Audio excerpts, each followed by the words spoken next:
할렐루야, 주님을 찬양합니다. 우리 주님의 은혜와 평강이 넘치기를 빕니다. 추운 날씨에 잘 지내고 계신가요? 이렇게 또 함께 모여서 예배드리고 찬양하고 하니까 얼마나 좋은지 모르겠습니다. 우리가 살다 보면 사람들에게 상처를 받을 때가 있죠.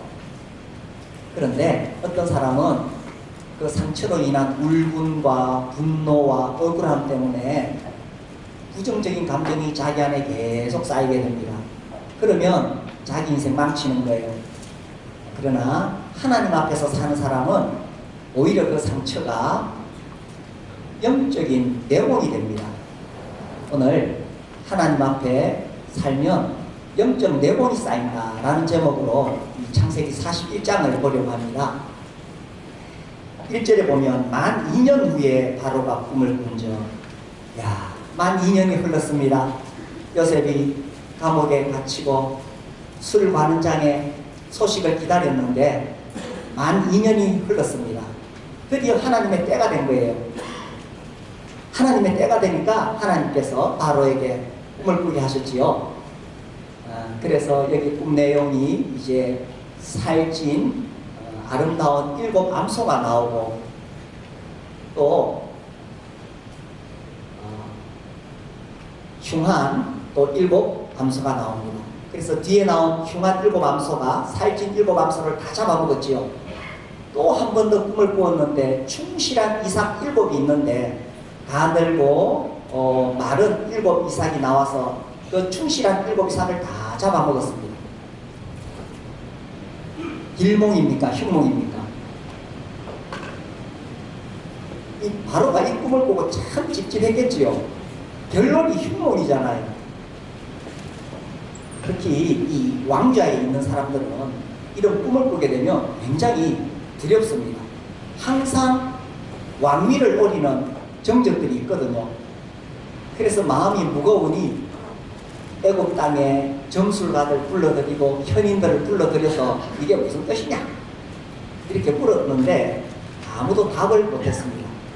그제서야 술관원장이 아차 2년 전에 그 요셉을 기억해낸 것입니다.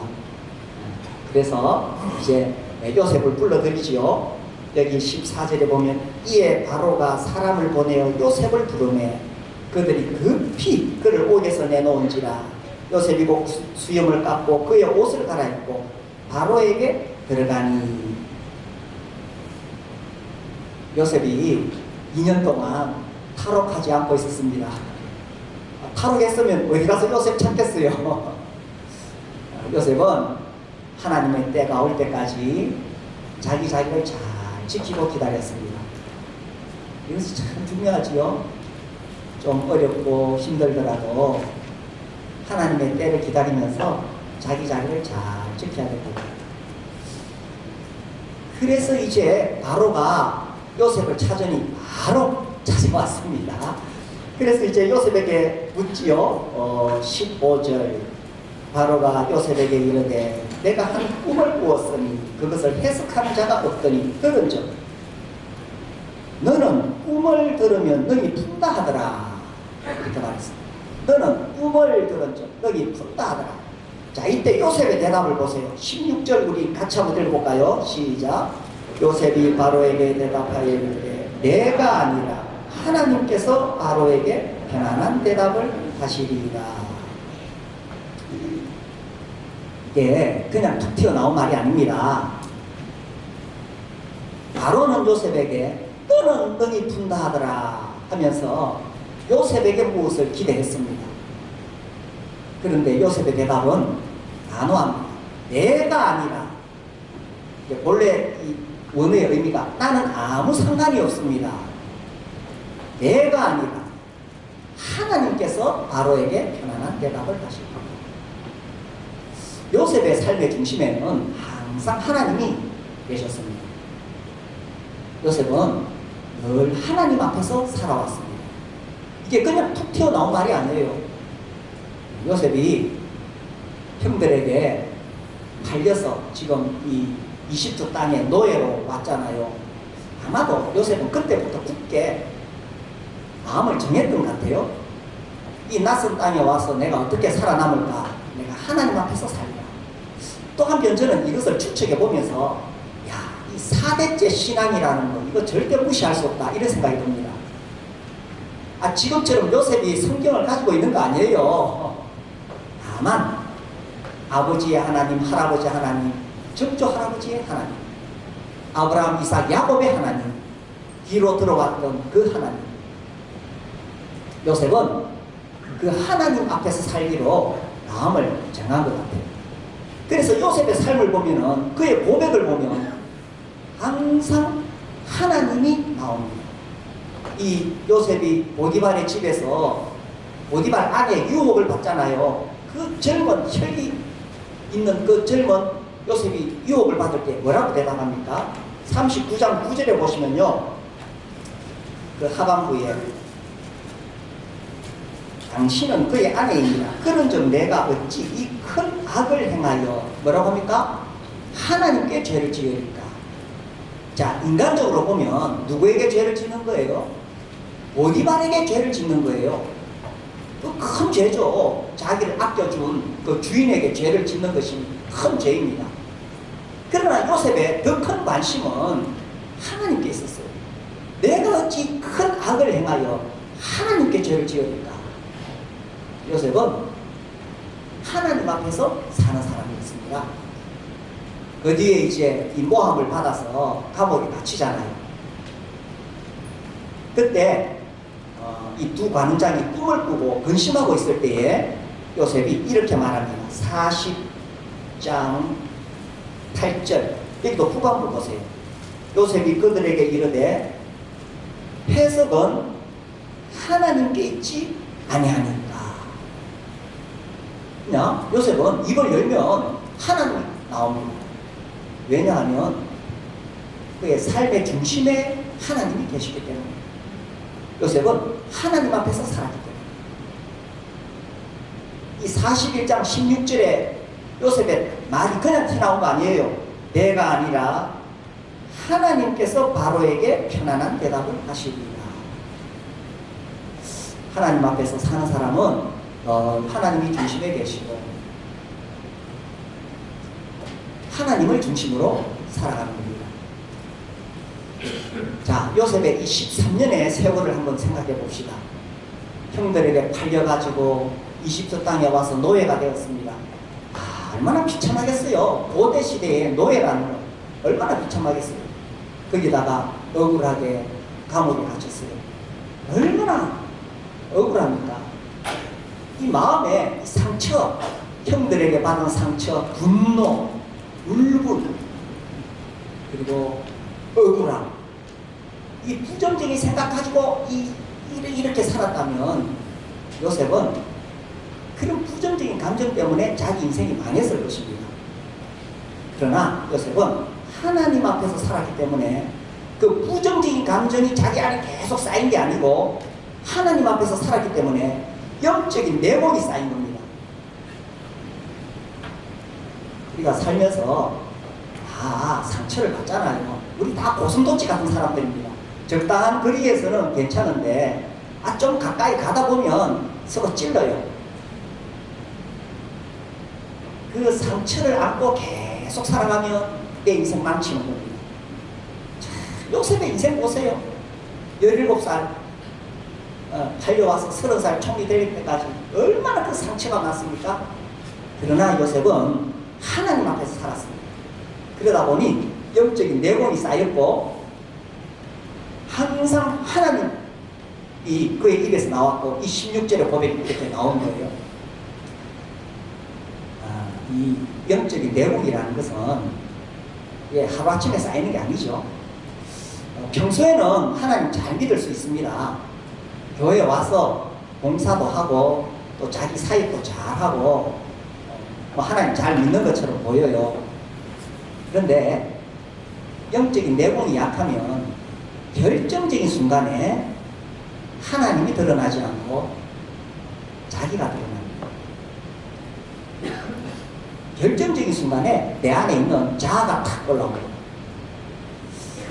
요셉은 하나님 앞에 살면서 영적인 내공이 쌓이다 보니까 결정적인 순간에 하나님이 드러나는 거예요.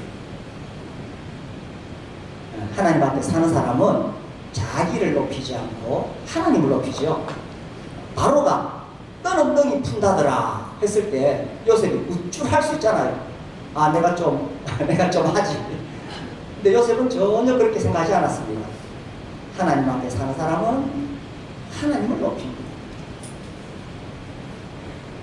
우리의 본성이 교만입니다. 우리 다 정손한척 이러고 있죠. 우리 본성이 교만입니다. 뭐 좀 배웠다, 학식이 있거나 남들보다 좀 많이 가졌다, 재물이 있거나 좀 특별한 재능이 있다 하면은 우리 다 교만합니다. 이게 우리의 본성입니다. 그러나 하나님 앞에 사는 사람은 하나님을 높입니다. 내가 아니라 하나님께서 하십니다. 이 고백에는요, 요셉은 무슨 문제든지 하나님께 맡기겠다는 믿음이 담겨 있습니다. 사실 요셉이 아무리 지혜로워도 요셉이 바로의 꿈을 풀 수 없고 해석할 수가 없잖아요. 요셉은 이 중요한 문제에 있어서 내가 하나님께 맡겨야지. 내가 아니라 하나님께서 바로에게 편안한 대답을 하십니다. 하나님께 믿고 의지하는 거예요. 제가 매주 설교하지만요, 이거 굉장히 힘듭니다. 어렵습니다. 그래서 제가 지난주에 이런 기도를 했어요. 여기 지금 우리 오신 분들 마음에 짐이 있고 어려운 문제들을 안고 있을 거예요. 거기에 대해서 어떻게 그 해답을 줄 수 있겠어요? 주님, 내가 아니라 하나님께서 편안한 대답을 주십시오.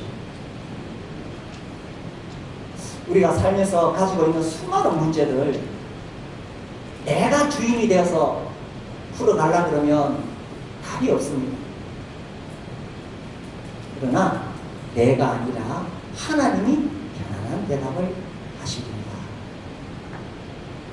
하나님 앞에 살면서 하나님 앞에 모든 문제를 맡겨두고 영적인 내공을 쌓아가시기를 바랍니다.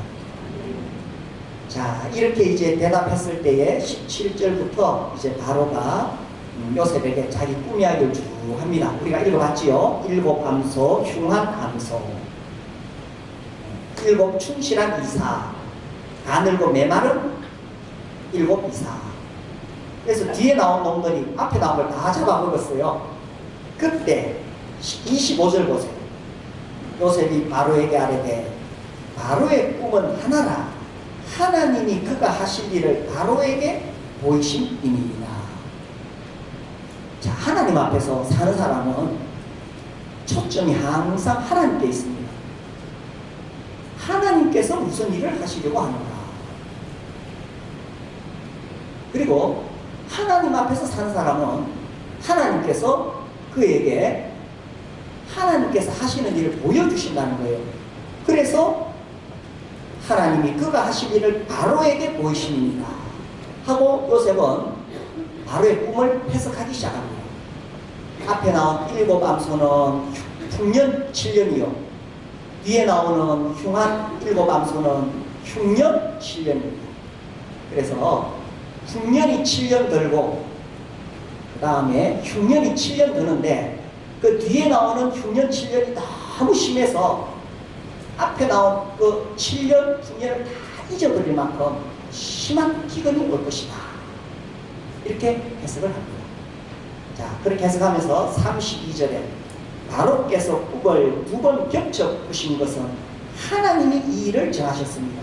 하나님이 속히 행하시리니.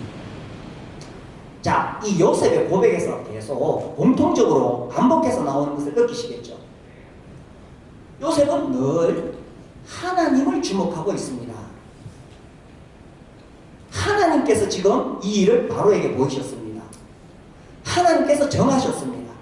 하나님께서 속히 행하실 것입니다. 하나님 앞에서 사는 사람은 하나님께서 무엇을 하시는가에 관심이 있는 거예요. 하나님께서 그것을 보여주십니다. 우리가 하나님의 일을 하는 거 아니에요.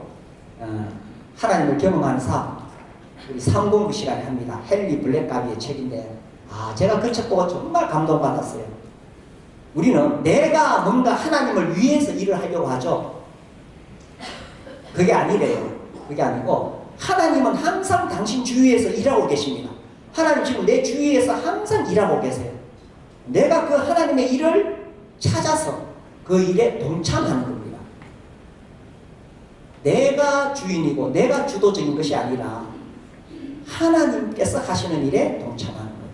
근데 우리는 내가 하나님의 일을 한다 하면서 사실은 자기 야망을 섬길 때가 많습니다. 요셉은 그렇지 않았죠. 요셉은 하나님 앞에서 철저하게 살았고 하나님께서 무엇을 하시는가를 살펴보았습니다. 그래서 이제 이 7년 흉년이 드는데 거기에 대한 대안도 이야기합니다.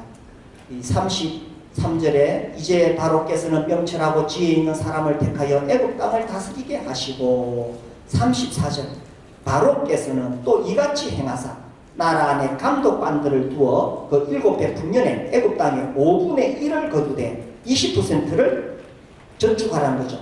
그들로 장차올 풍년의 모든 공물을 거두고 그 공물을 바로의 손에 돌려 양식을 위하여 각 성읍에 쌓아두게 하소서.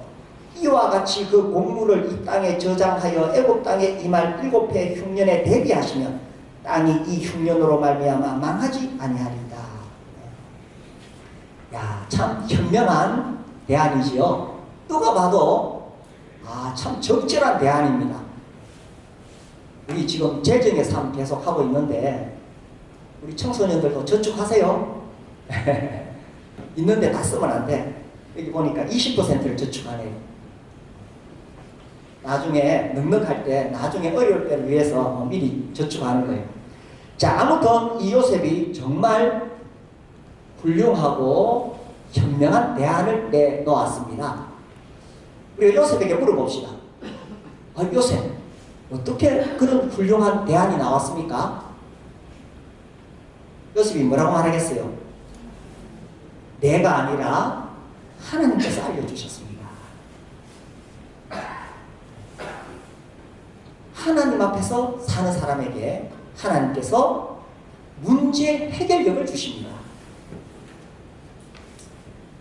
우리가 살면서 많은 문제들을 만나게 되잖아요. 그때 내 지혜로 그 문제를 풀어가는 데는 한계가 있습니다. 그러나 하나님 앞에서 살면 하나님께서 그때마다 나에게 지혜를 주십니다. 그리고 지혜가 부족하거든, 너희 중에 누구든지 지혜가 부족하거든, 야고보서 1장 5절 모든 사람에게 구히 주시고 꾸짖지 아니하시는 하나님께 구하라. 그리하면 주시리라. 이게 하나님 자녀의 특권인 거예요. 그죠? 하나님 자녀들은 자기 지혜로 자기 능력으로 살지 않습니다. 그래서 내 모든 주권을 하나님께 다 넘겨드리고 하나님을 의지하고 하나님으로부터 오는 지혜와 능력으로 살아가는 거예요. 요셉은 하나님 앞에서 살았기 때문에 하나님께서 이런 문제 해결력을 주셨습니다.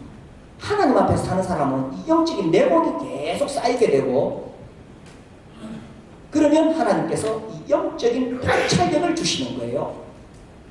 만약에 요셉이 그 13년 동안 부정적인 감정 계속 안고 살았다고 생각해 보세요. 야, 형들에게 받은 그 상처, 얼마나 분노가 쌓이겠어요. 그 보디발의 아내에게 받은 그 상처 얼마나 억울하겠어요. 살아오시면서 상처받은 거 있죠. 부모님에게 받은 상처가 있을 것입니다. 남편이나 아내에게 받은 상처가 있을 거예요. 혹은 형제로부터, 자매로부터, 친구로부터 받은 그런 깊은 상처가 있을 거예요. 그 상처 안고 그 상처 물고 빨면요 계속 부정적인 감정에 쌓이게 되고, 그 결국은요 내 인생을 내가 망치는 거예요. 나에게 상처 준 사람은 상관없어. 그 사람은 잘 살고 있어. 내가 그 상처 때문에 내 인생 망하는 거예요. 요셉은 그렇게 살지 않았다는 사실입니다. 요셉은 하나님 앞에서 살았어요. 그리고 상처, 시련이야말로 정말 영적인 내공을 쌓게 하는 요인이 됩니다. 편안하고 아무 문제가 없으면 영적인 힘이 생기질 않아요.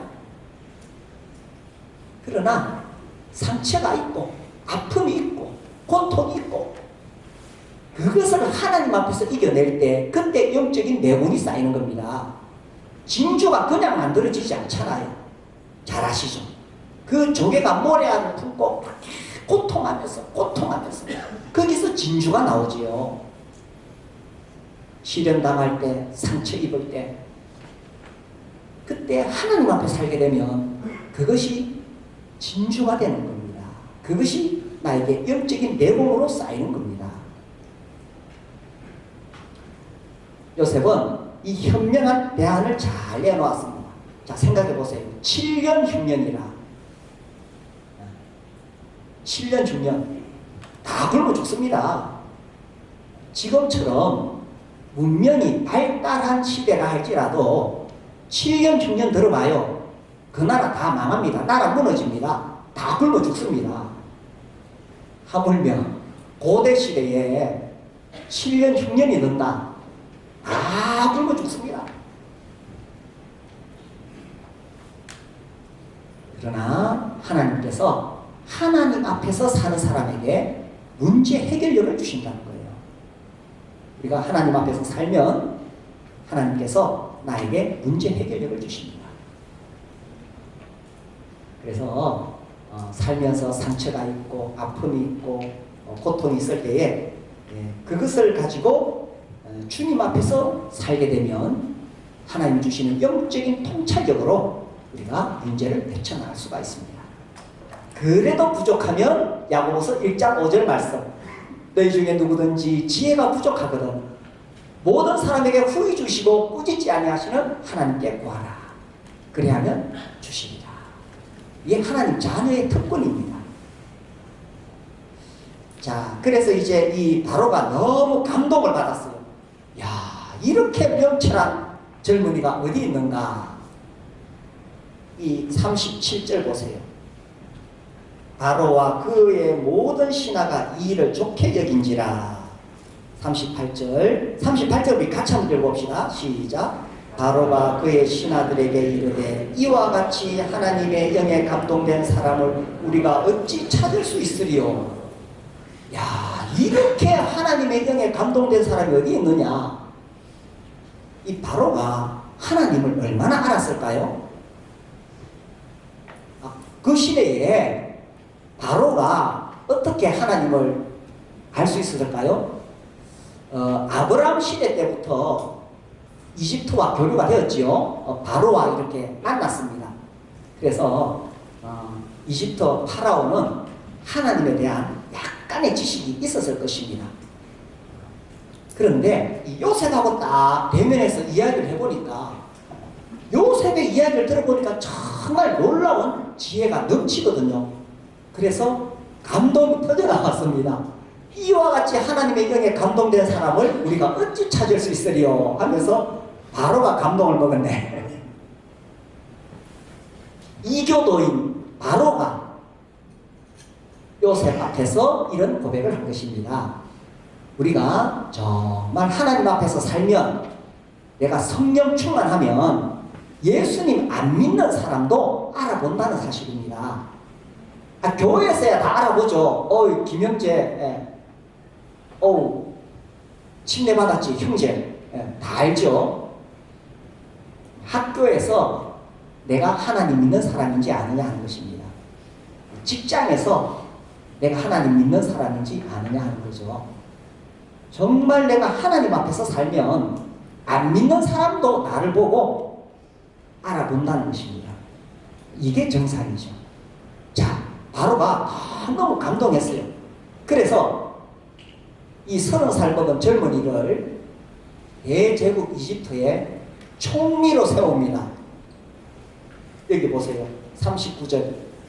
요셉에게 이르되 하나님이 이 모든 것을 네게 보이셨으니 너와 같이 명철하고 지혜 있는 자가 없도다. 바로가 너무너무 감동했어. 너는 내 집을 다스리라. 내 백성이 다 네 명령에 복종하리니 내가 네보다 높은 것은 내 왕자뿐이니라. 41절 우리 같이 읽어볼까요? 시작. 바로가 또 요셉에게 이르되 내가 너를 애굽 온 땅에 총리가 되게 하노라. 그래서 하루아침에 총리로 세웁니다. 이게 쉬운 일이겠어요? 아니 조금 전만 해도 감옥에 갇혀있던 사람이에요. 언제 봤다고 감옥에 갇혀있던 그 젊은이를 바로 총리로 세울 수가 있었겠습니까? 예수 안 믿는 사람도 우리가 하나님 앞에서 살면 알아본다는 이야기입니다. 그래서 우리가 학교에서나 직장에서 이렇게 살 수 있게 되기를 바랍니다. 이 바로가 이 총리로 세웁니다. 그래서 여기 43절에 끝에 보면 그에게 애굽 전국을 총리로 다스리게 하였더라. 이렇게 해서 이제 30세에 요셉이 총리가 되죠. 젊은 나이잖아요. 30대 같으면. 요셉에게 물어봅시다. 요셉, 어떻게 해서 그 나이에 감옥에 있다가 하루아침에 총리가 되었어요? 뭐라고 대답할까요? 내가 아니라 하나님께서 세우셨습니다. 사람들은요, 높은 자리 가면 다 지 잘난 줄 압니다. 이게 인간의 본성이에요. 내가 능력이 있어서 이만큼 이룬 거야. 이만큼 올라온 거야. 이게 사람의 본성입니다. 그러나 하나님 앞에서 사는 사람은 내가 아니라 하나님께서 나를 세우셨다고 진심으로 고백을 합니다. 이게 하나님의 원리예요. 자, 다시 한번 생각해 봅시다. 하나님은 왜 요셉을 하루아침에 총리로 세우셨을까요? 하나님의 원리가 있습니다. 잠언 22장 29절 말씀 우리 같이 읽어보겠습니다. 시작. 네가 자기의 일에 능숙한 사람을 보았느냐?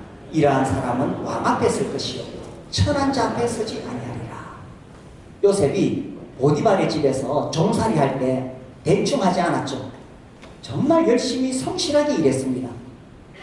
물론 하나님의 은혜를 입어서 그랬지만 그래 열심히 일하니까 보디발이 가정 총무로 세웠어요. 집안 살림을 다 맡겼습니다.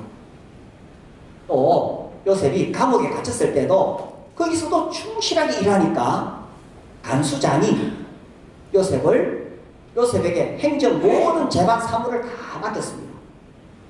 요셉은 보디발의 집에 노예로 살든지 감옥에서 감옥살이 하든지 어떤 환경에서도 자기가 맡은 일을 열심히 했고 잘 해냈습니다. 그래서 왕 앞에 서게 된 거예요. 이것이 하나님의 원리입니다. 직장에서나 또 교회에서나 아니 나에게 왜 좀 큰 일을 맡겨주지 않습니까? 그렇지 않습니다. 지금 나에게 주어진 그 일에 충실하게 충성되게 섬기면 하나님께서 나를 왕 앞에 세우신다고 하셨어요.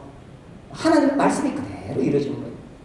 같은 말씀이 있죠. 마태복음 25장 21절 보시면은 같이 읽어볼까요? 시작. 그 주인이 이르되 잘하였도다 착하고 충성된 종아 네가 적은 일에 충성하였으면 내가 많은 것을 네게 맡기리니 내 주인의 즐거움에 참여하지. 네가 적은 일에 충성하였으면 내가 많은 것을 네게 맡기리니. 아, 왜 나를 안 알아줘요? 아니, 교회에서 나한테 좀 큰 일을 맡겨주세요. 적은 일에 충성하면 하나님께서 나를 사용하십니다. 하나님 앞에서 사는 사람을 하나님께서 사용하신다는 거예요. 사실 또 생각해보면 아무리 그래도 그 14년 동안 이집트 나라를 다스려야 되는데 이게 쉬운 일이 아니잖아요. 그래서 이 요셉을 세울 때에 어느 곳이든지 항상 정적들이 있습니다. 뒷조사 다 하잖아요. 최근에 지금 뉴스 보시나요? 누구 어떤 분 장관으로 세우려고 그러니까 막 뒷조사 다 하잖아요. 그래가지고 온갖 비리를 다 캐내가지고 막 올립니다. 요셉도 뒷조사 했겠어요? 안 했겠어요? 정적들이 했을 거예요. 그런데 뒷조사 하면 할수록 뭐가 나와요? 요셉의 결백이 나옵니다. 아, 요셉이 감옥에 갇힌 것이 죄가 있어서가 아니구나 하고 다 밝혀질 것입니다. 요셉은 하나님 앞에서 사는 사람이었기 때문에, 이렇게 하나님 앞에서 사는 사람, 자기에게 주어진 일을 열심히 하는 사람, 이것이 요셉의 영적인 내공이었습니다. 영적인 내공이라니까 무슨 신비한 어떤 막 그런 환상을 보고 막 어떤 신비한 체험을 하고 그런 거 아니에요. 하루하루 자기에게 주어진 작은 일에 충실하게 하나님 앞에서 섬기면서 사는 거예요. 그것이 차곡차곡 쌓여서 이것이 영적인 내공이 되고, 하나님의 때가 되면 하나님이 그 사람을 사용하시는 겁니다. 물론 전문성이 필요해요. 어떤 일을 하자면은 그 일에 대한 전문성이 필요하죠. 그러나 하나님께서 보시는 관점은 전문성보다는 영성이 더 중요하다는 사실입니다. 작년에 그 전에 제가 한번 미국에 갔을 때 그 참석했던 교회가 있어요. 그 교회 이 찬양팀의 리더가 아주 유명해요. 여러 교회를 다니면서 찬양에 대해서 강의를 하고 찬양팀을 훈련시키시는 분이에요. 근데 그분이 이런 말씀을 하셨어요. 자기는 노래 잘 부르는 사람을 찬양팀으로 뽑지 않는다.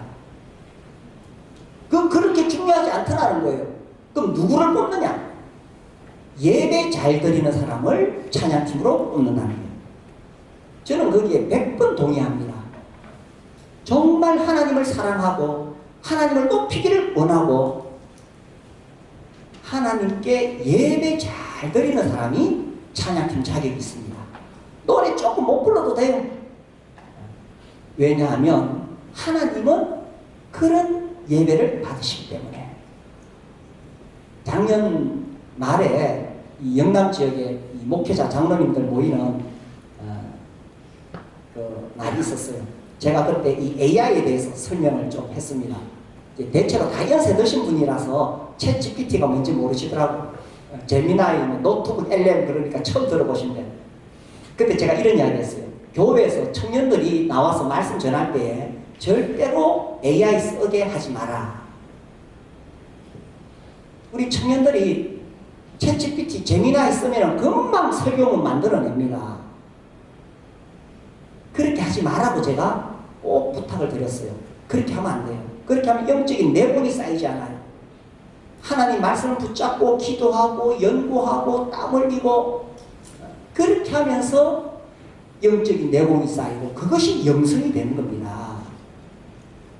우선 전문적인 것으로 따지자면 요즘은요 AI 집어넣으면 너무 잘 나와요. 전문성보다 더 중요한 것은 하나님을 섬기는 데 있어서는 영성이라는 사실입니다.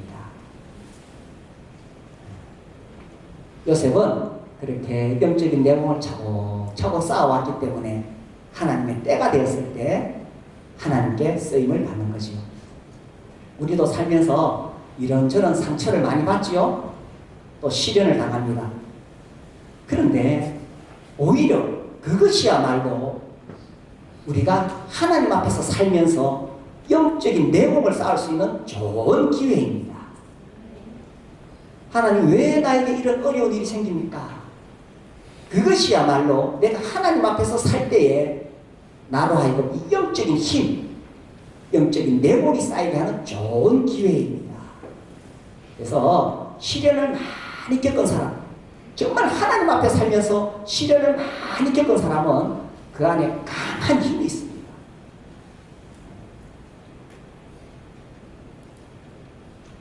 우리 형제 자매님들도 어떤 문제를 당하든지 상처를 입든지 시련을 만나든지 하나님 앞에서 살면서 영적인 힘을 잘 쌓아서 그래서 진짜 문제가 올 때에 하나님으로부터 오는 영적인 통찰력을 가지고 문제를 해결하시고 잘 쌓아서 하나님 앞에 쓰임받는 그런 인생이 되시게 되기를 바랍니다. 기도하겠습니다. 지금 혹시 마음속에 어떤 부정적인 생각, 상처가 있습니까? 내 안에 울분을 자꾸 쌓고 있습니까? 이거 도저히 용서 못해. 분노를 쌓고 있습니까? 그러면 내 인생 망치는 겁니다. 요셉처럼 그런 분노, 억울함 이런 것들을 하나님 앞에 가져가시고 하나님 앞에서 이것을 오히려 영적인 내공으로 바꿔달라고. 주님, 내가 하나님 앞에서 이 문제를 극복하겠습니다. 나에게 영적인 힘이 생기도록 해주십시오. 이 시간 그렇게 기도하시기 바랍니다. 용서하지 못해서 괴로운 일이 있습니까? 분노로 인해서 마음이 아픈 분이 있습니까? 그거 가지고 하나님 앞에 나아가셔서 하나님, 이것으로 인해서 내가 영적인 내공을 가지고 해주십시오. 주님 앞에 이렇게 기도하시기 바랍니다. 또 혹은 우리 가운데 어떤 문제가 있으면은 하나님께서 요셉에게 그 문제를 풀 수 있는 지혜를 주셨던 것처럼 주님, 나에게 그런 지혜를 주십시오. 주님 앞에 기도하는 시간 가지겠습니다. 자,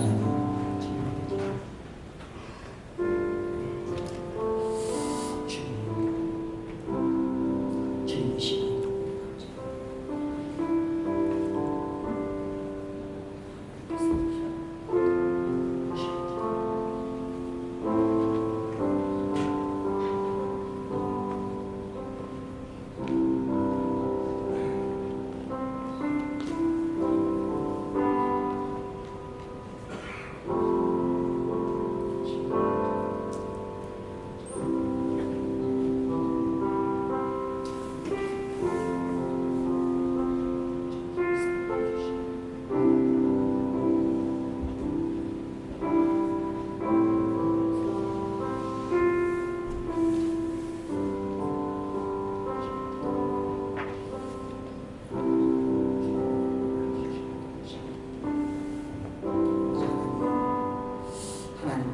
우리의 인생을 인도하시고 보호하시고 지켜주시고 붙잡아 주시는 것을 감사를 드립니다. 내 인생의 주체가 내가 아니라 하나님이심을 고백드립니다. 내 인생을 내 힘으로 내 지혜로 살아가는 것이 아니라 하나님의 은혜로 살아가는 것임을 고백을 드립니다. 우리가 하나님의 자녀가 되는 것을 참 감사를 드립니다. 주님, 살면서 요셉처럼 시련을 당하고 상처를 입을 때가 많이 있습니다. 그러할 때에 우리가 그 상처에 함몰되지 않게 해주시고 하나님 앞에서 삶으로 그것이 영적인 힘이 되게 하여 주시옵소서. 그렇게 하루하루 영적인 내공을 쌓아갈 수 있게 하여 주시옵소서. 무슨 일을 만나든지 무슨 문제를 당하든지 하나님께서 내가 아니라 하나님께서 하시리이다, 이러한 믿음으로 살게 하여 주시옵소서. 주님, 특별히 우리 청소년 청년들을 기억하옵시고 어린 시절부터 젊은 시절부터 이 영적인 힘을 잘 쌓아서 하나님의 때에 쓰임받는 그러한 귀한 주님의 자녀가 되게 해주시기를 기도합니다. 아버지 하나님, 우리 교회의 주인도 주님이십니다. 내가 아니라 하나님께서 교회를 이끌어 가시는 줄 믿습니다. 교회 가운데 하나님만 영광을 받으시옵소서. 우리 모든 인생의 주인이시고 공급자이시고 근원이 되시는 우리 아버지 하나님께 영광을 돌려오며 주 예수님의 이름으로 감사하며 기도드립니다. 네. 요셉이 이런 찬송을 부르지 않았을까 생각됩니다.